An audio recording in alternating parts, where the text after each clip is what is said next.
Bienvenidos a Gimel, el programa de radio que te habla de un hombre rico que persiga a un hombre pobre para darle de su riqueza, o que corre tras el injusto para castigarlo. El programa que te habla de la Biblia a través de la Biblia y no de teorías humanas. Muy buenas noches a todos los oyentes. Les damos la bienvenida a quien habla, Ricardo Velandia Bernal, junto con su preciosa esposa, mi morenaza, María Alejandra Lesport, Andrea Rojas Espinosa y David Ricardo Ruiz, con una maravillosa y preciosa colaboración en la edición del audio. Muchas gracias a todos por estar escuchándonos. Y hace 8 días estuvimos mirando un tema muy interesante, consistente en la profecía, entendida como la predicción de eventos y de los cuales está llena la Biblia. Mirábamos un evento muy reconocida envergadura como fue el auge y la conquista de lo que conocemos hoy en día como todo el Oriente Próximo de parte del Imperio Persa, encabezado por Ciro II, el Grande. Resumiendo, vimos cómo esta profecía es dada a conocer a la humanidad por Dios a través de su profeta Isaías, quien hizo la profecía alrededor del año 700 a.C.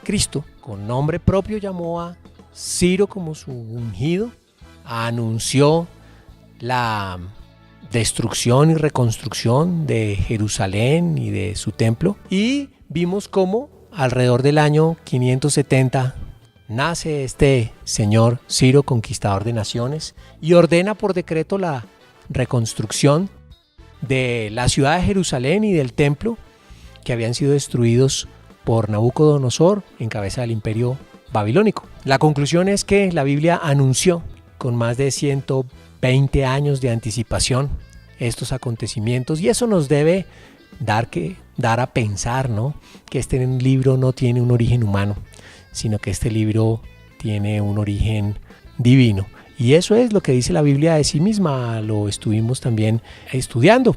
La Biblia dice que si bien seres humanos tomaron, como diríamos hoy, lápiz y papel, no fueron los seres humanos quienes realmente escribieron, o sí escribieron ellos realmente, pero guiados, inspirados por Dios.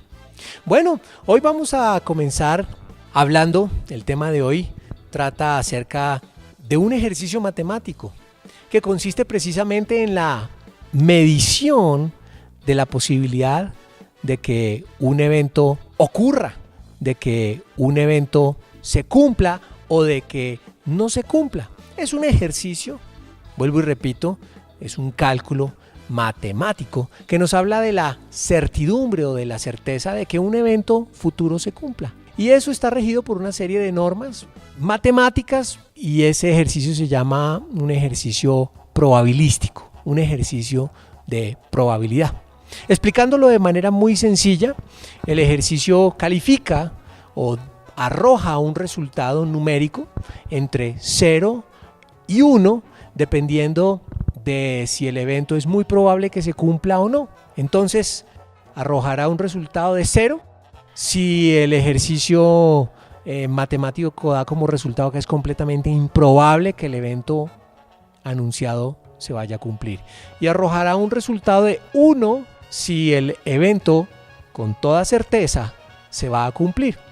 De manera muy simple, si yo tengo una moneda que tiene por supuesto 2 caras, a una la llamamos cara y a la otra sello normalmente. Si la vamos a arrojar, la probabilidad de que caiga sello es de 1 sobre las posibilidades de los eventos. Son 2 caras, entonces 1 sobre 2 es la probabilidad, la certeza de que me caiga sello, es decir, 0.5, 1 sobre 2. Si yo tengo un dado, el dado tiene 6 caras, la posibilidad de que me salga 3, por decir algo, es de 1 sobre 6, 0.16, un número entre 0 y 1, una probabilidad mucho más baja, 0.16, que 0.5.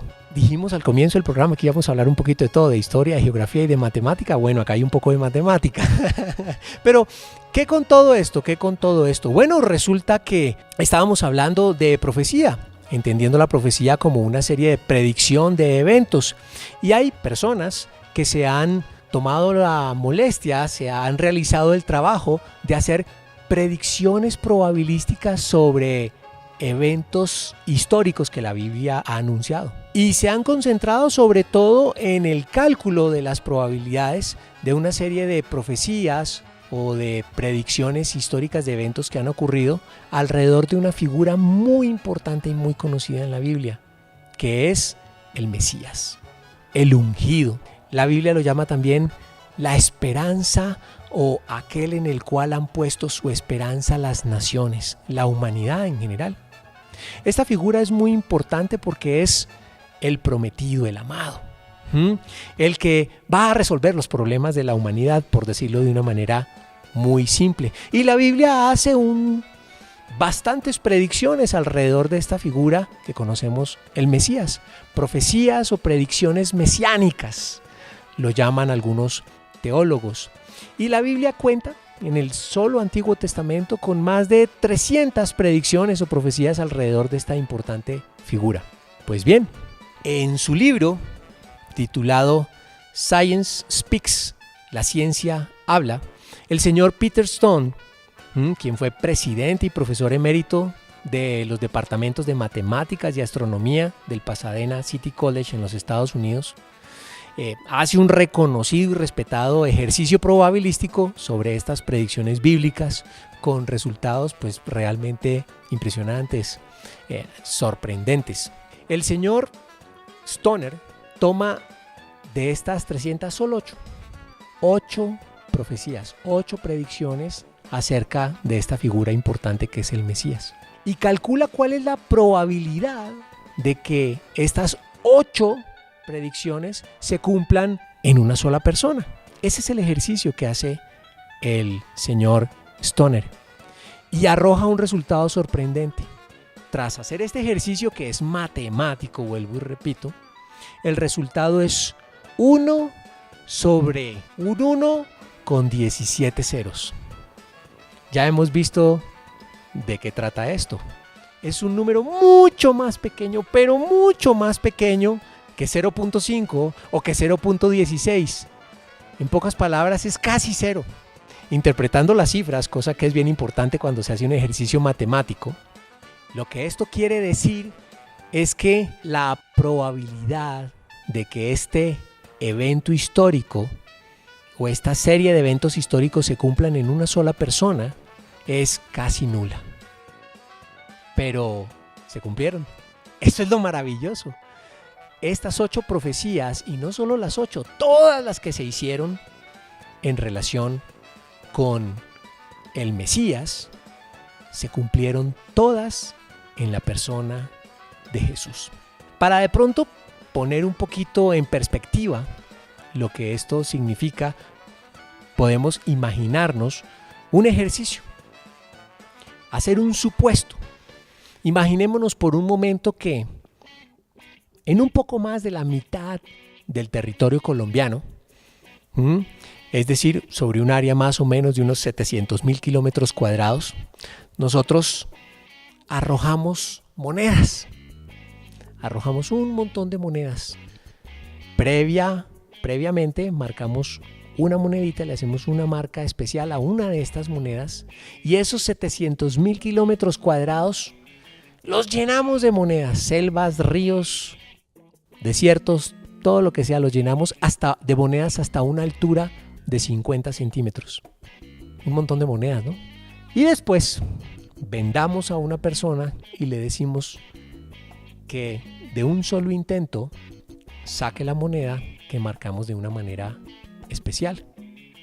¿Le apostaríamos a que esa persona saca la moneda? Yo no me jugaría ni un peso en esa probabilidad, ¿sí? Es esa exactamente la misma probabilidad que calculó el doctor Stoner en relación con el cumplimiento de estas profecías en una sola persona. ¿Qué es esto? ¿De qué nos habla esto? Nos habla del poder de Dios. Nos habla de que Dios anunció estas predicciones, se cumplieron estas predicciones, estas profecías, pero además se cumplieron en una sola persona, tal como lo anticipaban las profecías. Una persona a la que llaman o a la que la Biblia describe como el Mesías. el ungido. Esta es una preciosa carta de presentación acerca de Jesús de Nazaret, en quien se cumplen estas profecías. No solo las 8, las 300, todas se cumplen en Jesús de Nazaret. Lo que está allí diciendo Dios a través de estos profetas, de estos escritores de la Biblia, inspirados por Él, dirigidos por Él al escribir los textos, es: Jesús de Nazaret es el Mesías. Jesús de Nazaret es el amado. Es en quien deben colocar su esperanza las naciones. Pero pues no tenemos el espacio para ver todas las profecías. Vamos a hablar de unas pocas de ellas y tener a manera de brochazo una idea muy superficial y muy general acerca de este tema, de este maravilloso tema. Y una de las profecías las podemos encontrar en el libro de Isaías. Ya que venimos trabajando en el libro de Isaías, sigamos en él. El libro de Isaías, en su capítulo 35, versos 5 y 6, describe al Mesías de esta forma. Dice así, Isaías capítulo 35, versos 5 y 6. Se abrirán entonces los ojos de los ciegos y se destaparán los oídos de los sordos. Saltará el cojo como un ciervo y gritará de alegría la lengua del mudo, porque aguas brotarán en el desierto y torrentes en el sequedal. Bueno, esta es la profecía dentro de un contexto, por supuesto, que llamamos mesiánico, y este es un anuncio que hace Dios a través de su profeta acerca de una de las tantas características que va a tener el Mesías, y es que va a obrar milagros de sanidad increíbles, variados y maravillosos. Vemos que va a sanar la ceguera de las personas, va a sanar la sordera, va a permitir que personas que tuviesen problemas para caminar, para desplazarse de un lugar a otro, salten de alegría como ciervos, lo describe aquí el texto, y personas que tenían problemas para comunicarse, para hablar, mudos, iban a ser sanados también. Bueno, todo esto lo hizo Jesús. Y la evidencia que tenemos en los evangelios acerca de esta maravillosa carta de presentación, de esta maravillosa identificación histórica acerca de la obra del Mesías, es abundante, por supuesto, en los evangelios. ¿Sí? Un ejemplo de ello lo podemos encontrar en Lucas, capítulo 11, versos 14 al 26, donde allí se nos describe la sanidad que Jesús obra en un paralítico, y dice así: en otra ocasión, Jesús expulsaba de un hombre a un demonio que lo había dejado mudo. Cuando salió el demonio, el mudo habló y la gente se quedó asombrada. Bueno, allí en Lucas capítulo 11, verso 14, vemos cómo Jesús expulsó a un demonio de un hombre, lo tenía mudo. Podemos ver muchos ejemplos de estas sanaciones que hizo Jesús, pero me interesa de manera muy especial una, la cual quiero no solo leer, mencionar, sino tocar un poquito en profundidad. Y es la sanación que hace Jesús de un ciego de nacimiento.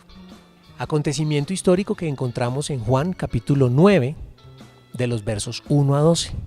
Juan, el evangelista, el que compartió con Jesús su ministerio, quien se recostó sobre el pecho de Jesús y Jesús lo llamó el discípulo amado.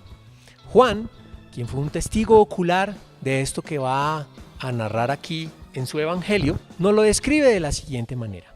Juan capítulo 9, versos del 1 al 12.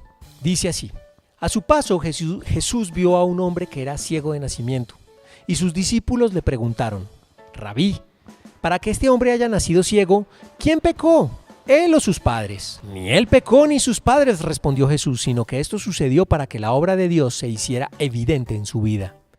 Mientras sea de día, tenemos que llevar a cabo la obra del que me envió. Viene la noche, cuando nadie puede trabajar.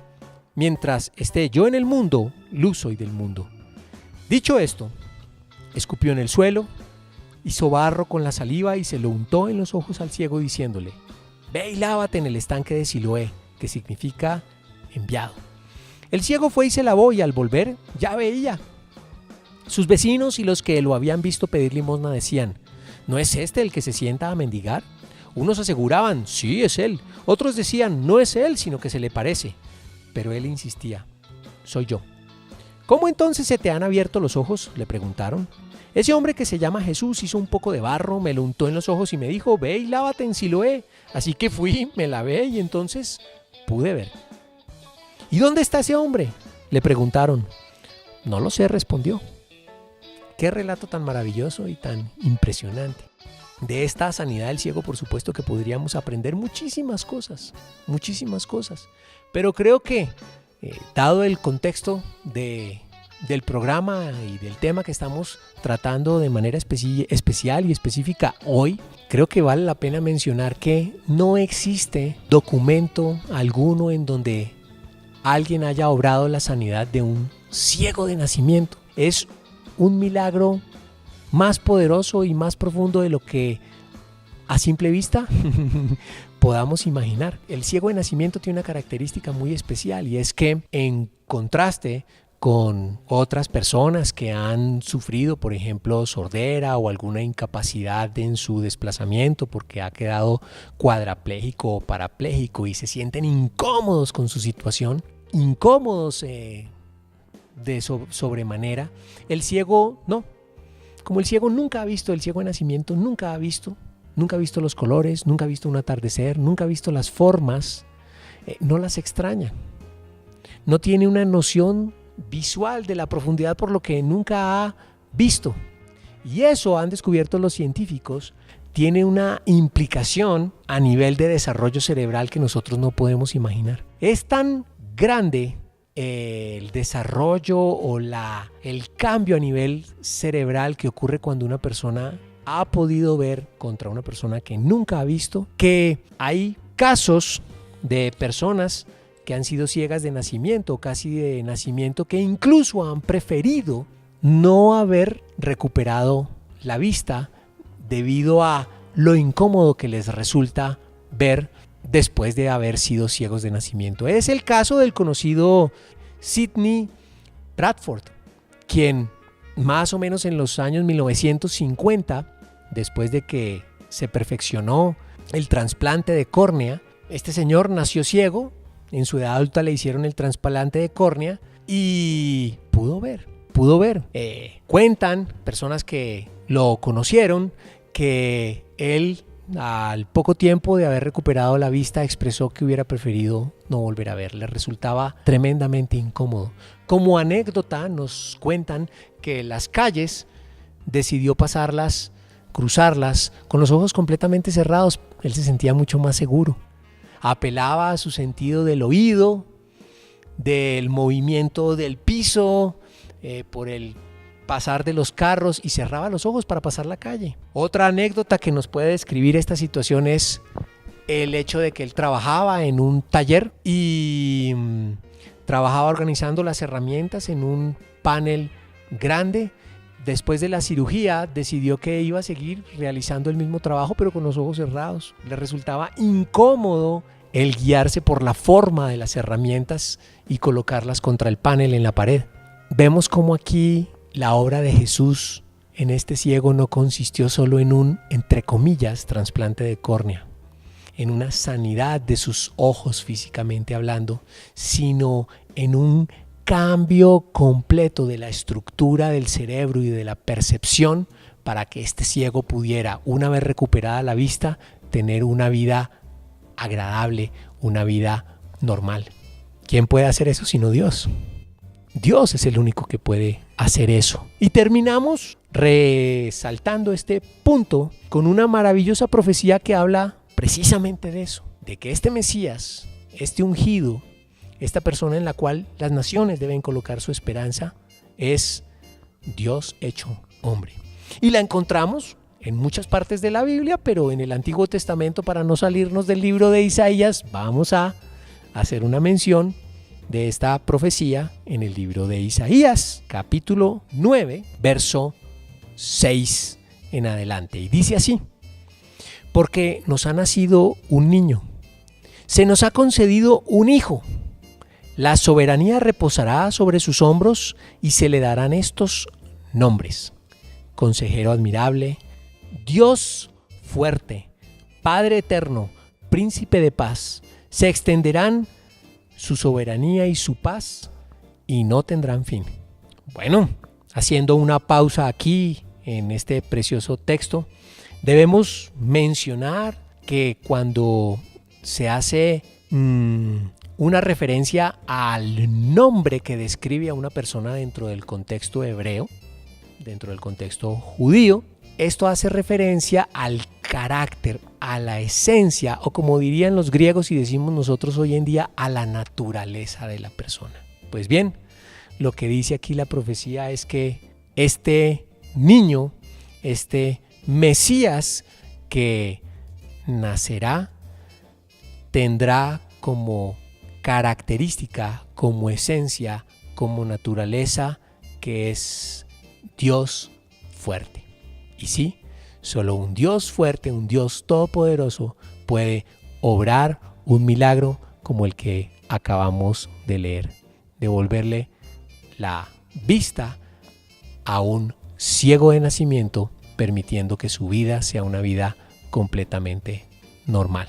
Tan normal que nos continúa diciendo el texto allí en Juan capítulo 9 que va a donde sus padres lo reconocen, se asombran porque el que era ciego de nacimiento ya no lo era, lo reconocen por supuesto como su hijo.